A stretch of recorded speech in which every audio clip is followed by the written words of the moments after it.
on Facebook Live, Twitch, YouTube, and theGameNashville.com. Hello, everybody. Welcome to Smashville Live.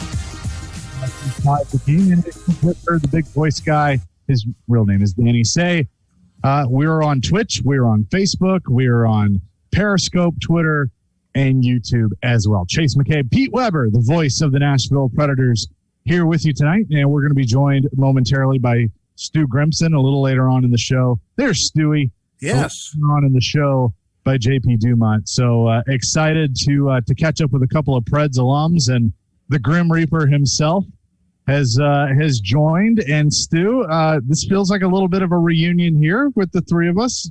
We're missing some people, but good to have you on tonight. Stu is working on getting the sound going, so we'll give him just a second. Yeah, that will be fair. Yeah, as he gets everything going. I'm assuming we'll find out exactly where Stu is. I assume he is in New Jersey with NHL Network, because I thought I saw him on there last night. But Stu, of course, has spent a lot of time here in Smashville, and JP as well. And Pete, we know that these guys are going to have some stories, because that's what we like to do on this show, is tell a bunch of stories. Absolutely. It's a story-specific show, without any question. And Stu, are you able to respond to us now? We still... If you ask me nicely, Pete Weber, I will respond to you. Will you ask me nicely? I certainly will. Glad to have you in here. Now, Stu, good to be here. When you first came to the Predators, you did this marvelous thing with the Fox 17 sportscaster, where you went after him out on the plaza at the arena. And I'll never forget that. I was trying to find it on YouTube. I started too late this afternoon, but I sure it is on there. How long did that take to pull off? Or in other words, folks, what Stu was going to do that night was just blister this sportscaster who was shall we say, somewhat challenging, Stu? Yeah, I think so. He was a really Skip gregarious guy. Skip, is that his name? Is that who it was? Yeah. Yeah. Is he still? He's not still working in town, is he? Not in Nashville. No. Yeah. Fantastic guy. He came up to me. I've never been asked this by a reporter before.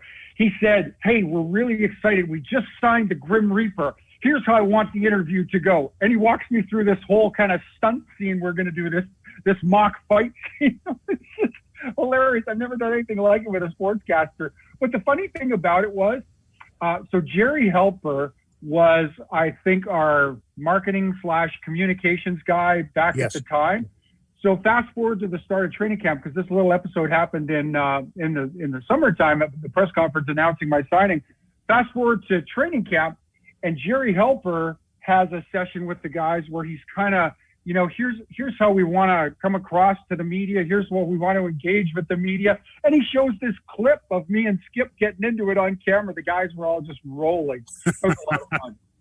And that was right about the same time when the big billboard on the split between Broadway and West End was up. So that was, Stu, I hate to use this word right now, but that was huge impact at that time. Well, yeah, that, and it stopped traffic for miles and months after that billboard went up. Nobody used that street. Everybody did their level best to avoid that route into town, Pete, for fear of looking my ugly mug up there. And I swear to this day, I used to drive by that thing and go, I mean, did they use Jimmy Durani's nose on that poster? Because that nose does not look like my nose. And sometimes that just happens with the artwork, that we trust the people to portray things properly. And my apologies for that if I had any role in that.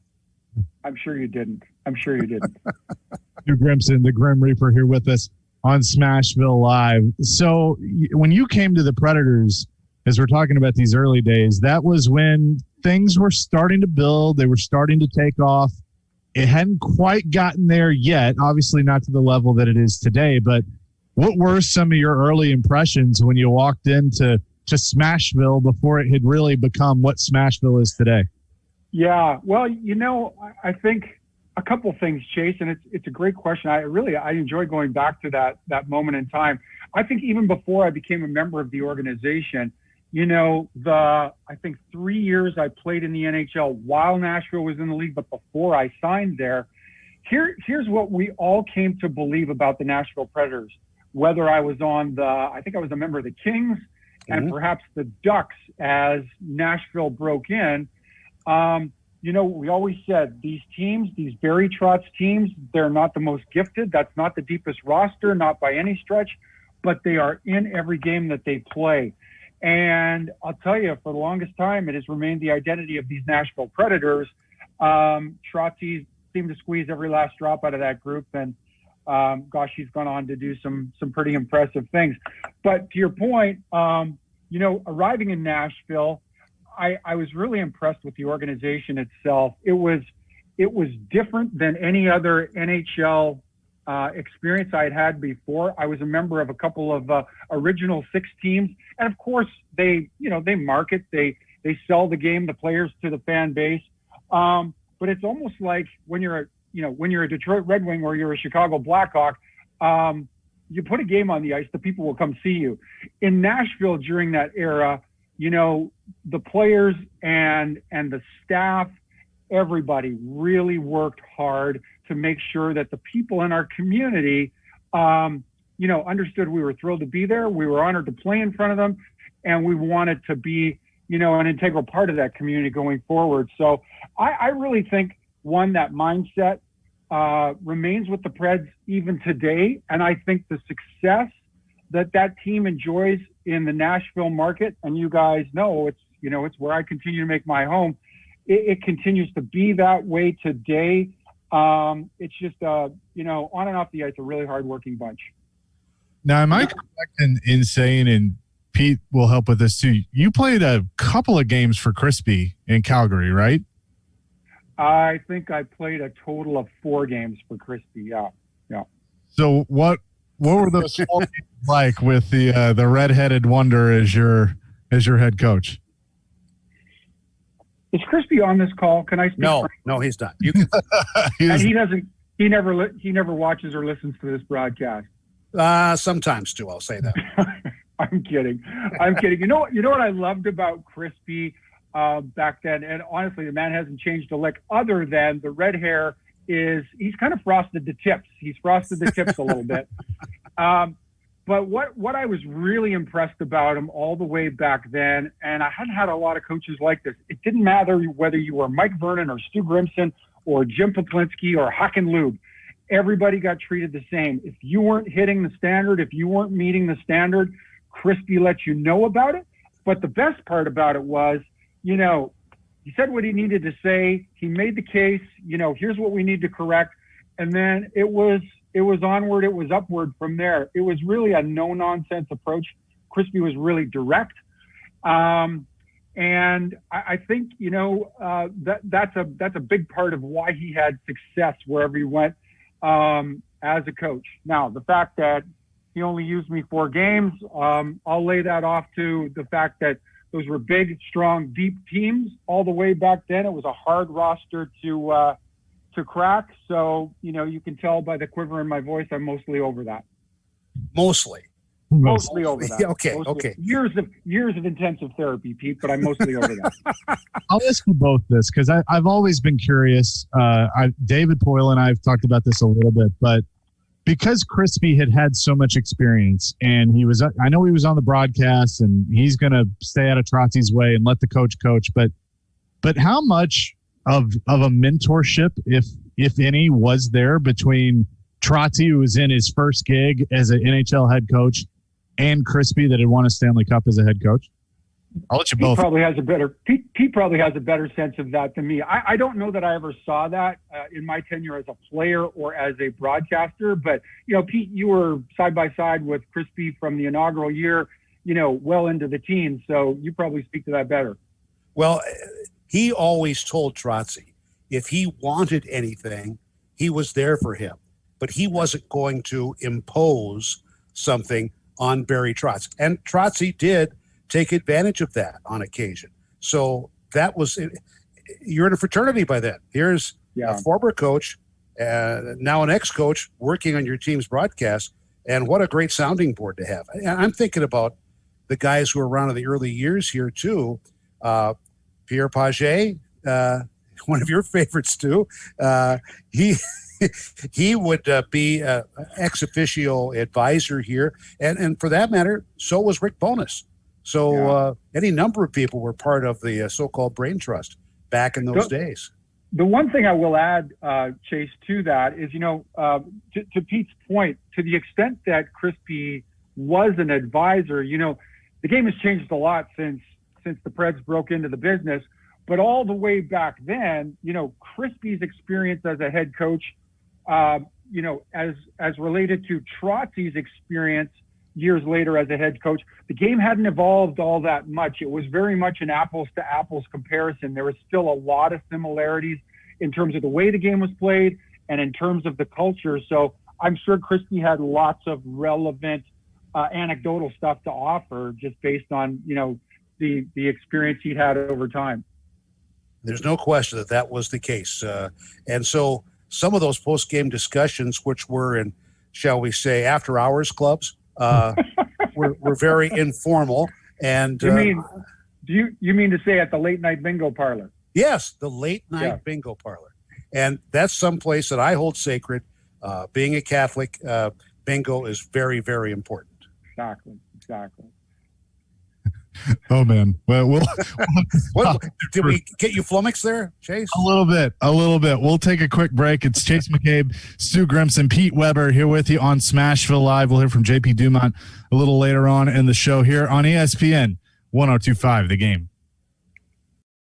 The Tennessee Titans offseason is upon us. Michael Pruitt, I think, deserves to not only be back, but to get paid more. Many key decisions need to be made. Can you win a Super Bowl with Tannehill at quarterback? The answer is yes, but he's got to have the right pieces. We're on top of it all on Nashville's best sports talk. ESPN 102.5 The Game and the Game Nashville app. One day a duck went into a pharmacy and asked for a tube of chapstick. The pharmacist said, "That's $1.25, to which the duck replied, "Why don't you just put it on my bill?"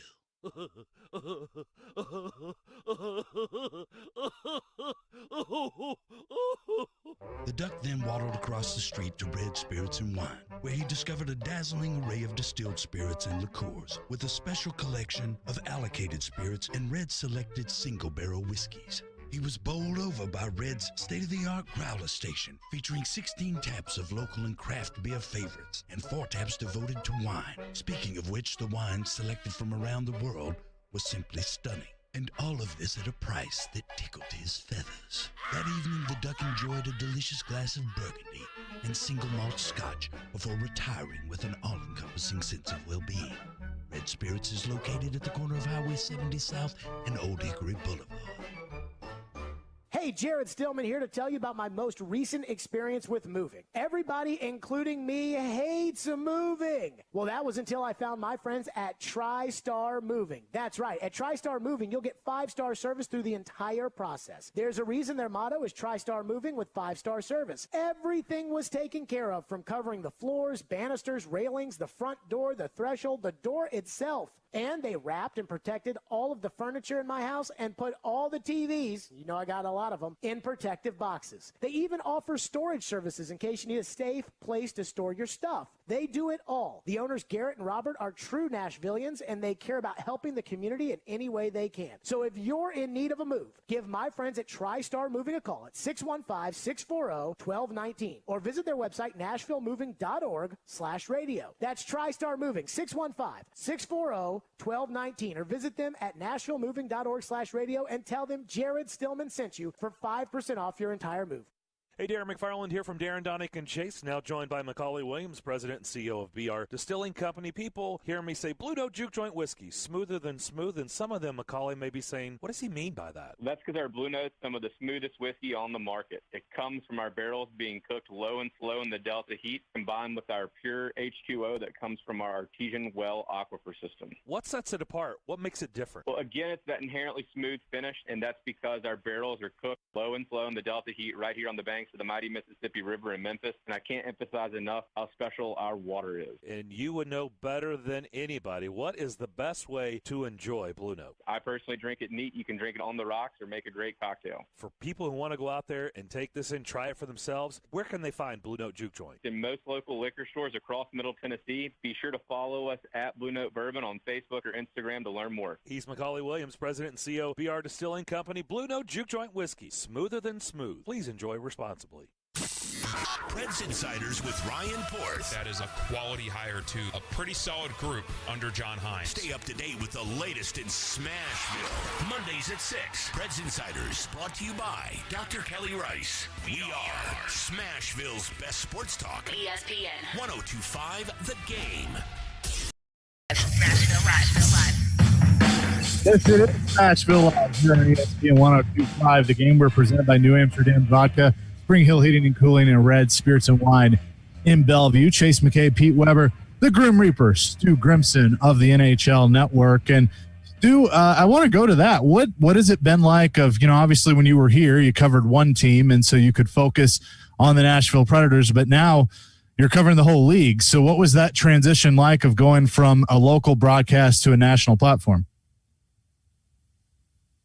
Sorry, Chase, I got distracted. You guys came back with Led Zeppelin, When the Levee Breaks. You are scratching me right where I itch. I got distracted by that amazing track. It's all good. Love Led Zeppelin. we share that. Hey, it's not an absolute answer. I so enjoyed the time I spent covering the Preds, riding alongside this gentleman and one of the other boxes we're looking at here, Pete Weber. My first foray into TV as a color broadcaster, and that was a phenomenal experience. I so enjoyed the opportunity to work in the Predators organization, certainly an organization that, I spent some time with as a player. I really do miss this part about it. One, the people that I worked with. Number two, it's really interesting from a broadcaster's perspective. When you get to cover just one team, their stories inside and out, the good, the bad, the in-between. And, somebody asks you about them, you jump on a radio, 15-minute broadcast with somebody from out of town, you know their story without having to look at a note or anything online. I really miss that about covering just one team. I will say, though, now that I've, had a chance to, for, I guess, a handful of years almost to this point, working on the NHL Network, one, again, I've stumbled into a situation where I work with phenomenal people. They're very gifted. They're very creative. And I really do enjoy the ability, because the way my schedule works, Chase, and this is true of the dozen or so analysts we have up here at the network. So we live all over North America, Canada and the U.S., and we cycle through here like twice a month when hockey's playing under normal conditions. I'll come up and I'll work 4 or 5 dates at a time. I'm here on a longer stretch this time around. So I'm here for 4 or 5 days. I go back to Nashville, and then I've got a host of other interests that I'm involved in. I love that flexibility. I really do enjoy that flexibility. So the ability to kind of work with the network, be on television, talk about hockey, keep a foot in the hockey side of things is great. And then I get to be involved in a lot of other things that I choose to do outside of that. And I really feel like I've struck a good balance. So I really like where I'm at. Well, I want to harken back to one great night, Stu. It was the Guns and Hoses game, the fire department against the police. And you ripped one from the top of the right circle. I don't know if that goaltender has seen it yet. Pete, every now and then, even a blind squirrel gets the acorn. And that's what happened on that night, even against the firemen. Yeah, those are great games. I miss those. Those are a lot of fun. Can I tell you one of my favorite stories? And you may want to ask your next guest about it. So we were playing in a Guns and Hoses game. JP Dumont was I think he was on my side. And anyways, we had a group of guys, I think they were in from Chicago. The Nashville Fire Department was playing, and we hosted a group in from Chicago. So we, Preds, ex-Predators, divided up on the two teams. Some played for Nashville, some played for Chicago. And we were blowing out the Chicago guys for whatever reason. We were just having our way with them. And JP is always, as I remember, he's playing for the other side. So he's playing with the Chicago guys. JP is always very deferential too. When you're playing with amateur guys, give them the puck, let them shoot. But they're down about 4 or 5 goals. So the chief of the fire department on my side skates over to me and goes, "Hey, tell your buddy JP, like, he should start shooting. Like, they're really sucking bad. Like, the Chicago guys are not going to come back if we don't, if they don't get this close." So I tell JP this. He comes down the ice in 3 separate rushes, bang, bang, bang, like this, over the top shoulder on the blocker side, over the top shoulder on the through the 5-hole. He zipped 3 in no time, and all of a sudden the Chicago guys are high-stepping, and they're right back in the game. It was amazing. Even 10 years removed from the game, or maybe it was more at that point, JP could still zip it around. That's amazing. Absolutely amazing. Great to hear, because you guys can actually have fun in those games. Now, when you were with Hartford, did you ever witness one of those nights when Gordy was out there in games like that? Because I've heard so many stories. Okay. Because Mark Howe has told me so many. Yeah, Gordy was gone before I got there, regretfully. But I was there with just 1 year. I was there the last year Hartford played in Connecticut, and then the first year they were in Carolina. So I missed Gordy by a couple of years. Yeah, because when I really first met Stu was in the studios at ESPN when the old NHL Tonight show. That's right. Our season wrapped up early that year, and because I was in Hartford, I can't remember how they got to me, but somebody from ESPN got to me, and I jumped on with Barry. Yeah. And Pete, you will remember it. I can't remember the host he was on with. John Butchergrass? No, it wasn't John. I can't recall. Can't recall for the life of me. But anyways, it was a fun experience. Probably would have been my first television experience as a broadcaster, as it were. Yeah. One thing, Stu, that you did when you were here as a broadcaster is, since the organization had gotten older and actually had gone through enough cycles that it had alums, you were able to put together some alumni events. And I remember an alumni game. Phil Housley was even playing in it as a coach. Who just, who didn't want to see Phil Housley play, but kind of what went into that of, helping put some of that stuff together. Yeah, it was a lot of fun. That was one of my chief initiatives when I, first signed on to the broadcast team with the Preds. I kind of headed up the alumni at the same time, as you say, Chase. And it was such a neat experience to have, a professional reason to reach out to all these former Preds, many of whom were my teammates. And, I think the thing that was so overwhelming to me is, one, when they came back, it was really good to see them, really great to reconnect. But to a man, everybody came back. All these guys came from out of town. And to a man, in many cases, the wives, they would say, "Boy, did we make a mistake. We should have bought a house. We should have stayed in Nashville." And guys like Hal Gill actually did end up circling around and coming back.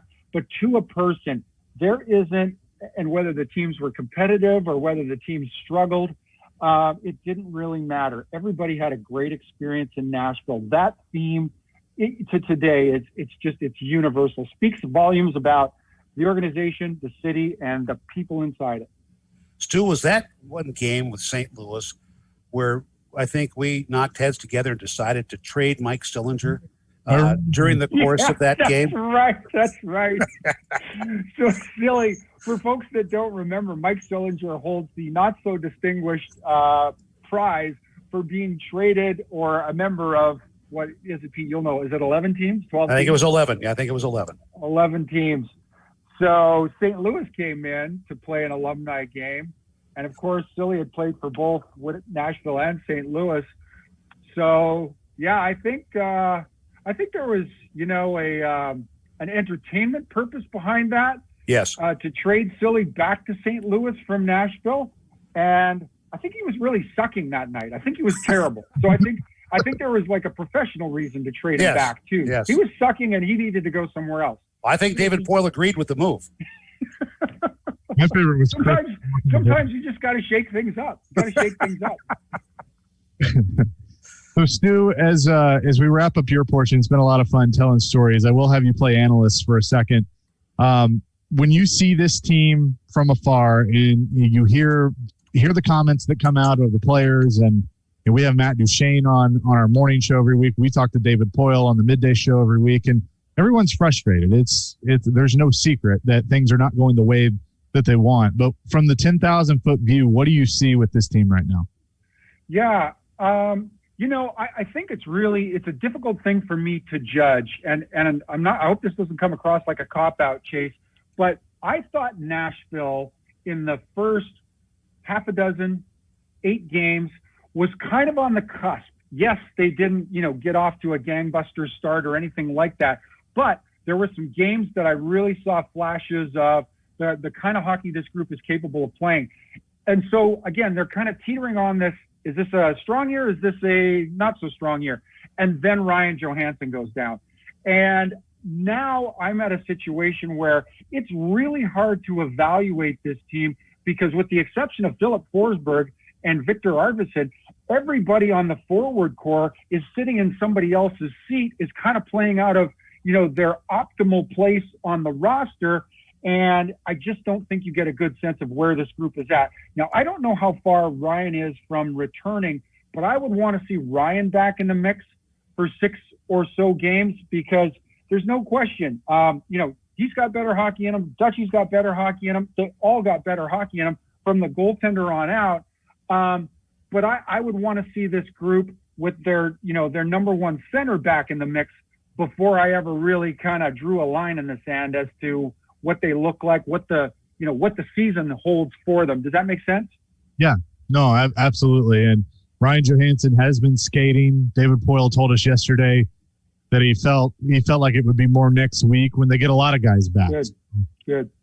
That is, that's kind of where they're at with the injury standpoint. So we'll see. It's just after the last few years, it's obviously a weird place to be, but this team has talent, so we'll see how it all shakes out. Stu, it is fantastic to see you and catch up with you. We always appreciate it when you come on with us, but definitely miss seeing you on a regular basis, and glad you could do this tonight. Well, thanks very much. It's been my pleasure to be a part of it. I've hit a personal high today. I've been running a list here. This is my 6th Zoom call today. I think I've set a new personal best. My brain is pretty much empty, but I think I have successfully set a new personal high. 6 Zoom calls today. Well, oh man, thank you for this one. Yeah, there's a lot of fun. Thank you, Chase. Thank you, Pete. You take care, Stu. Stu Grimson of the NHL Network, and of course, former Predator as well. Pete and I will come back in just a few minutes with another former Pred, JP Dumont. That is up next here on Smashville Live, ESPN 102.5 The Game. ESPN 102.5 The Game. Robbie Stanley. This is a quarterback league, and it has been for the last 20, 25 years. Joe Rexrode. By the end of the year, he was basically just like, yeah, this guy sucks. I don't know what to tell you. Get your morning started with Robbie and Rexrode every weekday from 6 to 10 on Nashville's best sports talk. ESPN 102.5 The Game and the Game Nashville app. Keep your home as comfortable as possible. If you have any issues with your air conditioner, electrical, or plumbing systems, call Lee Company. Our techs use visual findings and other technology tools to add transparency and clarity. You see what we see, whether we're in a crawl space or on the roof. We're here 24/7, so if you need us, call us. Lee Company. Call 615-567-1000 today or schedule your appointment at leecompany.com. In March, Wholesale Inc. lost most of their buildings to the tornado. 2 weeks later, COVID-19 hit. Through all, they remained open so customers could still purchase vehicles through home deliveries. They may look different now, but they are 100% open to the public. If you're in the market for a quality pre-owned vehicle or to sell your vehicle, motorcycle, or ATV, stop by Wholesale Inc. at 8037 Eastgate Boulevard in Mount Juliet. WholesaleInc.com or request shipping or free home delivery. Get the vehicle you want at the price you deserve. Wholesale Inc. Buy where the dealers buy. Signs First is the official sign company for 102.5 The Game. Go to sfnash.com.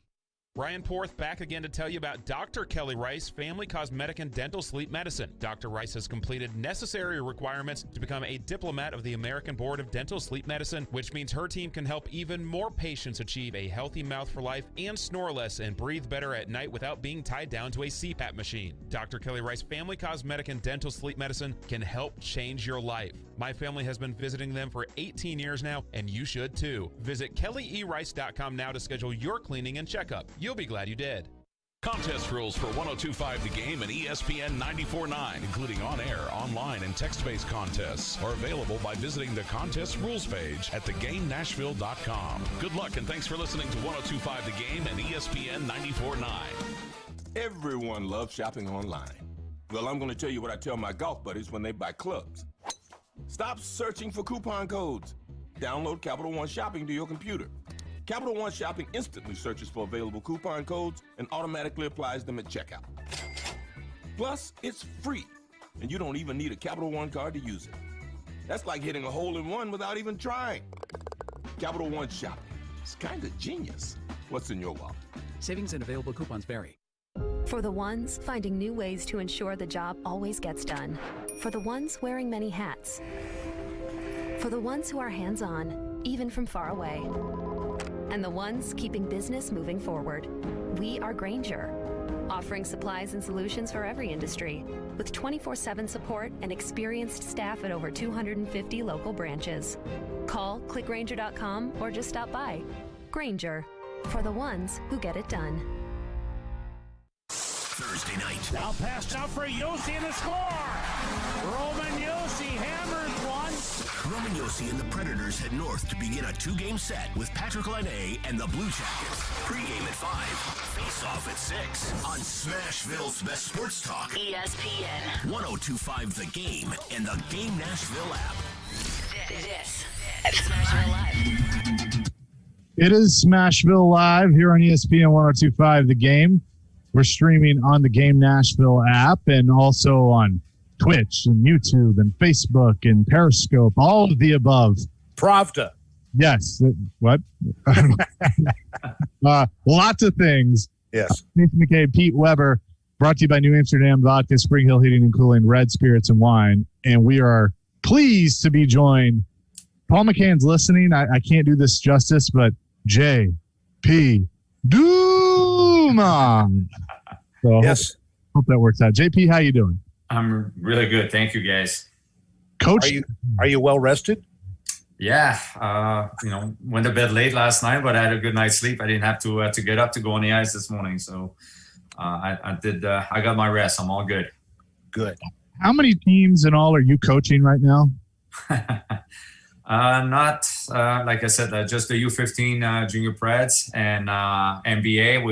We have one final game this Wednesday. This was supposed to be tonight actually, but got postponed to next week. So and after that, we'll start all over again and coaching my daughter's softball team and and some hockey during the spring. Maybe we should come back out next Wednesday and do another NBA game. Oh, that will be good. You guys are really good luck for us. It's a lot of fun. And it was definitely a great experience for, both teams on the ice, Father Ryan and NBA. That was a fun night. Yeah. Now the Predators obviously have experienced this recently with having some games postponed because of weather. And now they've, had a few days extra to think about things. What's it like now that you're a coach that, you were ready to go, your team was ready to go, and now you got to put it off for another week and think about it a little bit more? Yeah, it's definitely a little had, especially like I said, it's a championship game. You guys were pretty excited. We had to deal with a little self-quarantine before game one. We're not able to get on the ice only once before the game. So we're kind of back in the groove and now this happened,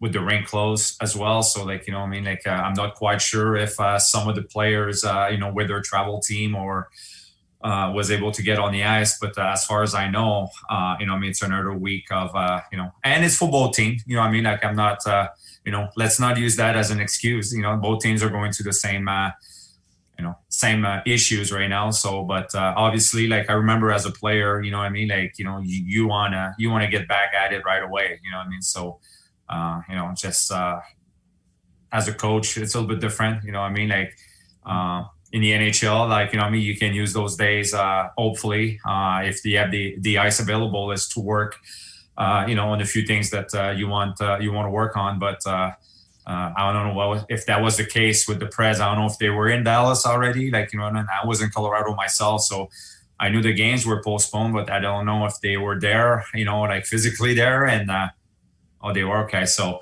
hopefully they were able to get on the ice and and get some practice time. They were about to go out for warm-ups, right, Pete? We were doing the pregame show. We had started the pregame show already. Then all of a sudden, here came a tweet, and there came a tweet that the game might be postponed. And then about 7-8 minutes later, it was. So that's how close it was.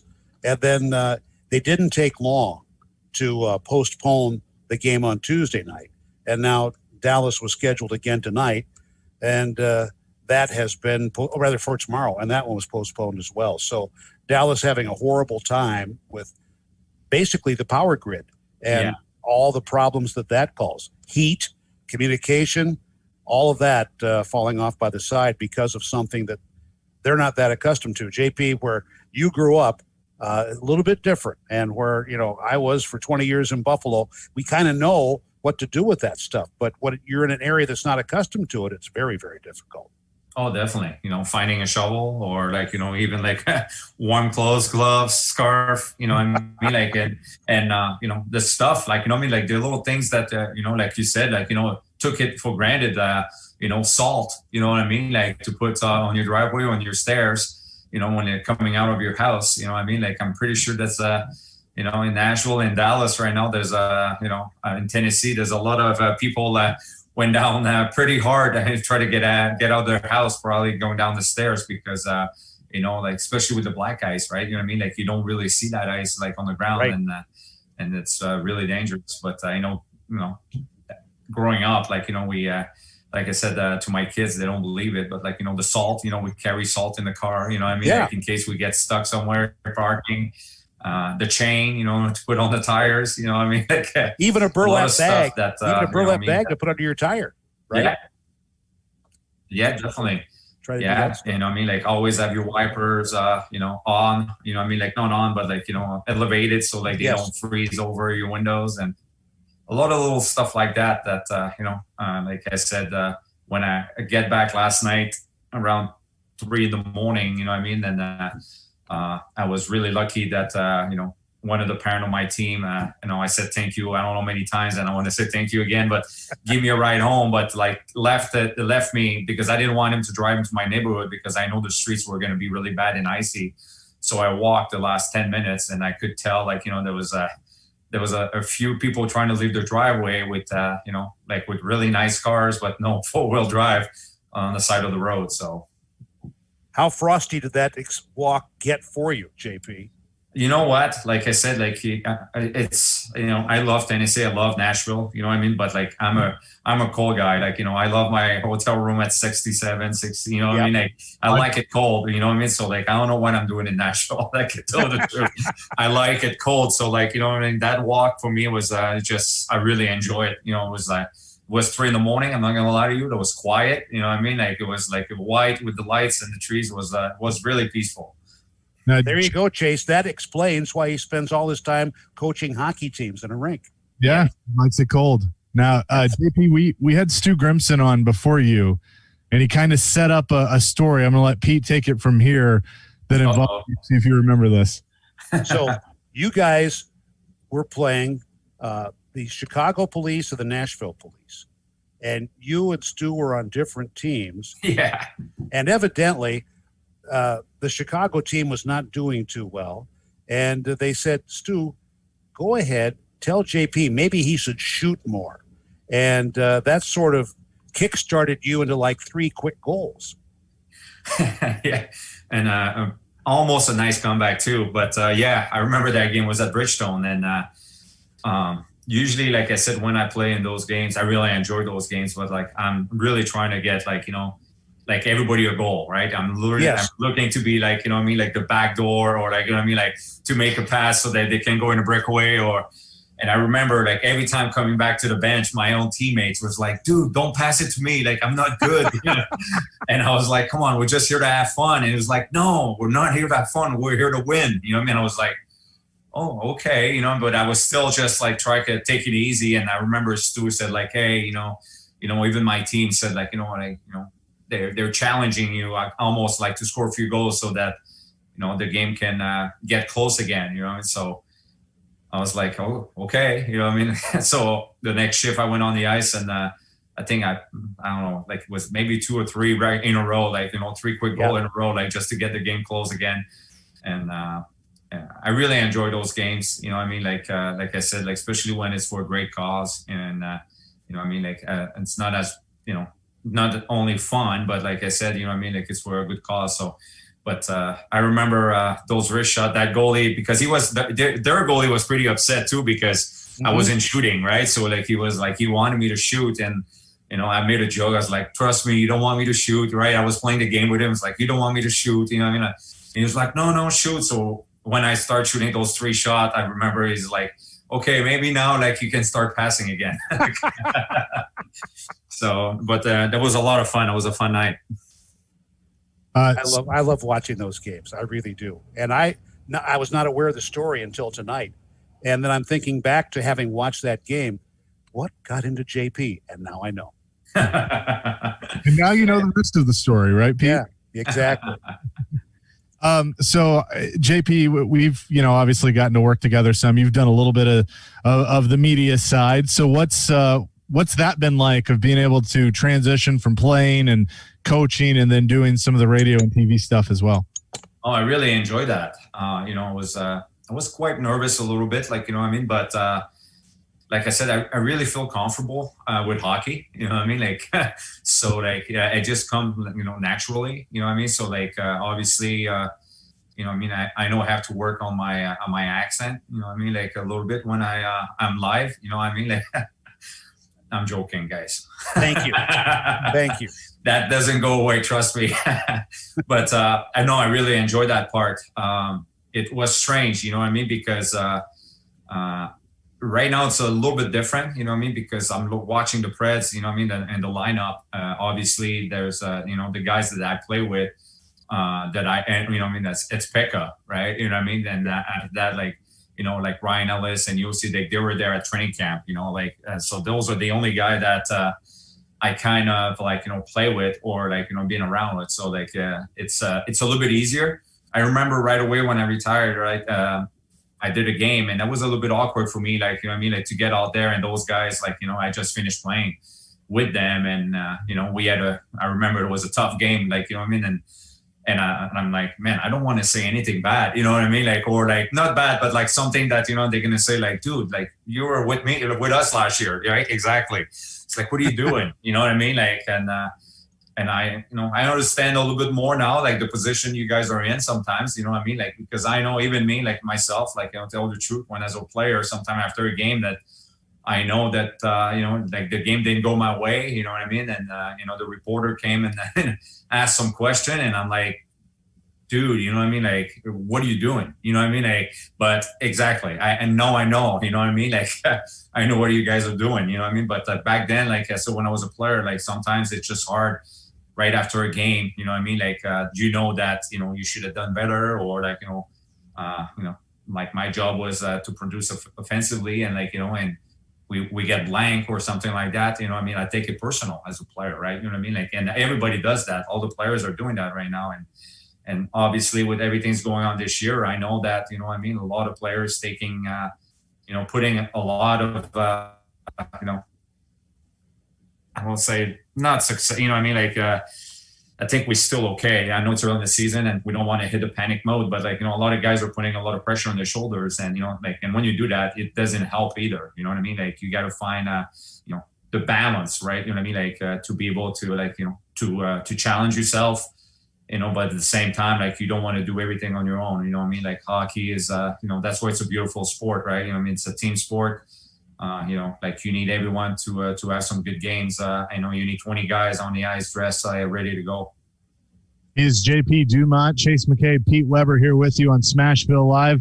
We're presented by New Amsterdam Vodka, Spring Hill Heating and Cooling, and Red Spirits and Wine. We'll have much more coming here on ESPN 102.5 The Game. As you continue to work from home and practice social distancing, tune us in anywhere, anytime. Just search The Game Nashville in your app store and download today. We are Nashville's best sports talk, ESPN 102.5 The Game and The Game Nashville app. From Fox 17 News, this is a code red weather alert. Our winter storm warning continues through the evening and early Thursday with snow mixing with a little bit of sleet. Total accumulation around 3 to 4 inches here in Nashville. Highs look to be just below freezing. For Fox 17, I'm Chief Meteorologist Katie Morgan. This weather report brought to you by Hiller Plumbing, Heating, Cooling, and Electrical. Call the happy face truck today. One day a duck went into a pharmacy and asked for a tube of chapstick. The pharmacist said that's $1.25, to which the duck replied, "Why don't you just put it on my bill?"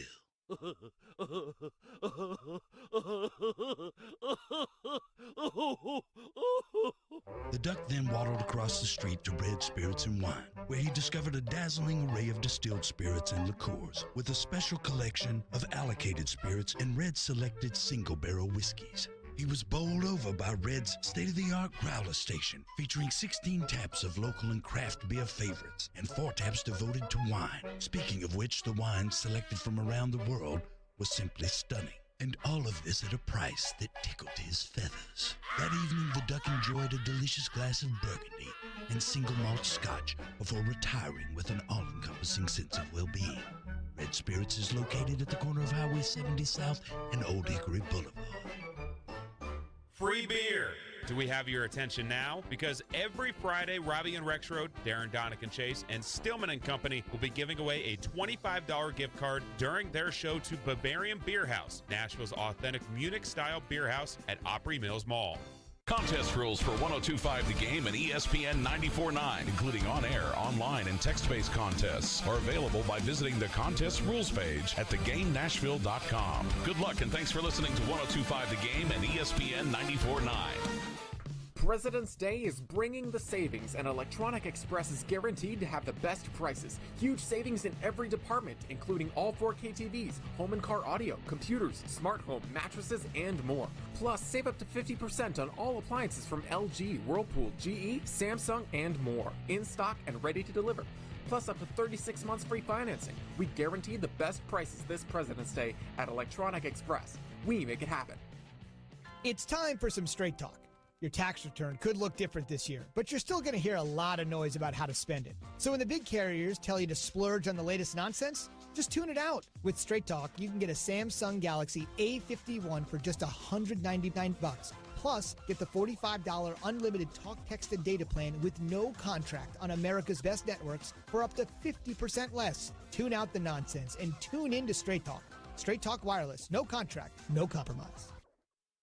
Willie Donick. There's got to be a combination of these things, I think, for it to work. Darren Donick and Chase, weekdays 10 to 2 on Nashville's best sports talk. ESPN 102.5 The Game. This is Smashville Live. It is Nashville Live here on ESPN 102.5 The Game, presented by New Amsterdam Vodka, Spring Hill Heating and Cooling, Red Spirits and Wine. Chase McCabe, Pete Weber, and JP Dumont, our guests on this edition. And so we were talking during the break of my early days as a fan before I was media and would go to games. And, you know, admittedly, like a lot of people in this town, and that's, I guess, the biggest part of the subject is how it's grown, how the fan support has grown. I'd been to a couple of games. I went to one game in the second season. It was a Tuesday night against San Jose. Wasn't a lot of people there, people still learning. But as you guys got better and were winning and going to the playoffs, obviously that brings more attention. And so a buddy of mine had season tickets, took me to a game. This was probably 07, 08. And at that point, I knew, you know, I was learning the players and their background. And like, I pretty much knew the roster. I just didn't know much about, you know, the people. And I'm kind of learning who's good, who's not. Radeloff was a rookie, I think, or maybe his second year.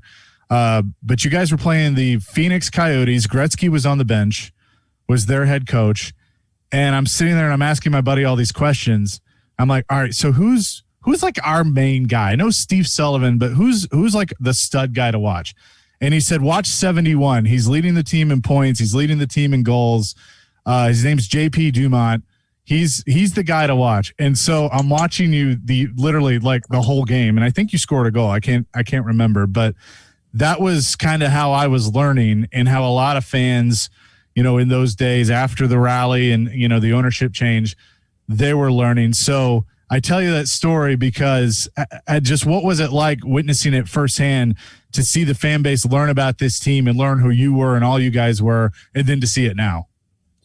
Well, it's amazing. Like I said, I came, from Buffalo. Obviously, it was a different market. So when I got to Nashville, I remember that right away in 06, I'm looking at our lineup in, Paul Correa, Hall of Famer, and the rest of the guys, like you mentioned, Steve Sullivan, Jason Arnott. I didn't know much about David Legwand, obviously I knew he was a first round pick, but the guys coming in, the big names, Kimmo Timonen, Zidlicki, we find out pretty quick with Ryan Suter and Shea Weber, that was really quick to find out about those guys, but you're right, so we came, and when I came in, I remember going to the mall, restaurant, and people will just don't know. Well, when I was in Buffalo, I'm not gonna lie to you, it was pretty hard to go do the grocery or go to a restaurant because people recognize you everywhere. And when I got to Nashville, I thought it was okay, that's cool. Maybe they just play the nice fans. They don't want to, take pictures or anything like that. But I was literally people were just not sure about hockey. And it grew, and obviously, you can tell, with the rinks and, not just in Nashville, but everywhere in Tennessee, or even when I travel a lot right now with youth hockey, and I see a lot of people with Predators hat or sweatshirt and stuff like that. So it's pretty cool to see how much, it changed everything for Nashville. And obviously you mentioned it, when you go to the playoff, it definitely, the excitement is bigger, it's go nationwide, and that run in 2017, it was just a huge help, for me as a, with the youth hockey, because that just made so many more kids wants to be involved with hockey now in Nashville just because of those runs. But, the success of the Predators is definitely a big key, a big key of, youth hockey. But, my first year here in Nashville was a lot of fun though. And you mentioned about you mentioned really quick about you didn't know who was besides Steve Sullivan, and I do have a pretty funny story. So in 2006 when I got to Nashville, I remember I'm going to the mall and I was with my daughter at the children's place, to buy her a T-shirt or something, and it was the girl at the kiosk, and she is like, oh man, I don't know, did anyone ever tell you that you really look like JP Dumont? And I'm like, and I remember saying I thought, I wasn't sure how to do it, and I was like, oh, really? And she's like, yeah, you really look like, I was like, oh, I was like, yeah, I get that a lot. But in my head, right, I just came from Buffalo. I thought she was just playing with me because, yes. I never so I was like, yeah, I get that a lot. And I remember paying with my credit card, and she was like, "Yeah, you have the same name too." And I'm like, "Oh my goodness, she's not kidding." She didn't recognize me, and that was so funny because when after that, when she gave me my credit card, and she looked at me, she's like, "Oh my God!" I was like, "You're him, right?" I was like, "Yeah, that's me." But that's what it was in Nashville. Yeah. That's just a great story to think about. You look just like JP Dumont. Yeah. Since 2006, when I got here, the fan base. Yeah, not anymore, but I used to. Yeah, I used to get that. But this is something that always amazed me when I got to Nashville. Especially like I said with the ownership issue back in the days until we have the group of, from Nashville to get back and to make sure the team stayed here. I definitely didn't want to move to Hamilton. Let me tell you that. Yes. But when that happened, you can tell, the fan base was always there. And, that's why I think I really save Nashville, the Predators to stay in Nashville is, the city just come, and support the team. You were on that team in 2007, 2008 after that transition. What do you remember of the night, that game against St. Louis, coming down the stretch in 2008, when the fans all of a sudden gave you a spontaneous standing ovation, trying to will you on for another goal or two to beat the Blues? It's still something, like I said, when I talk about it, give me the goosebumps, because at that time, like I said, when it happened, we had no idea. I'm not gonna, I remember, we're looking at each other and okay, who's here? Vince Gill, Taylor Swift, Carrie Underwood, who's at the game? Why is everybody up, making so much noise, right? But looking, after that, we're looking around and everybody was just going, and it was so loud. And it literally, it's almost like somebody give you a shot of adrenaline. We just, drinking a Red Bull and 2 coffee, it just give you a boost. It was amazing. And obviously, like I said, people in Nashville, are so proud of their team. Are so proud of people. And I remember after the games, that's all we've been talking about with the media and everything like that. And it's began to be something been doing that every game, just to show the support from the city. But that moment was pretty special, because once in a while after a big goal, or something in overtime you hear it, but at that moment, I would like to know who really started it, because it started really boom, and everybody got on, it was amazing. Well, absolutely it was, and it's fun to go down memory lane. I wish we had more time. But JP, best of luck with coaching and winning championships there, but appreciate you taking the time to join us tonight. Oh, my pleasure, guys, and you guys stay safe, please. Good luck next Wednesday. Thank you. Pete, we'll hear you tomorrow night on the call against the Columbus Blue Jackets. Appreciate it, as always, from you. We have it written down in pencil. Remember, we have to be that way these days.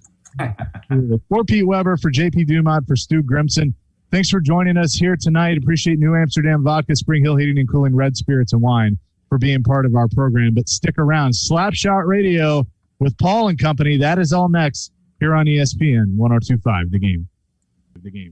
Hey, this is Dante Fabro, and this is Smashville. Keeping into Forsberg, who fumbles it.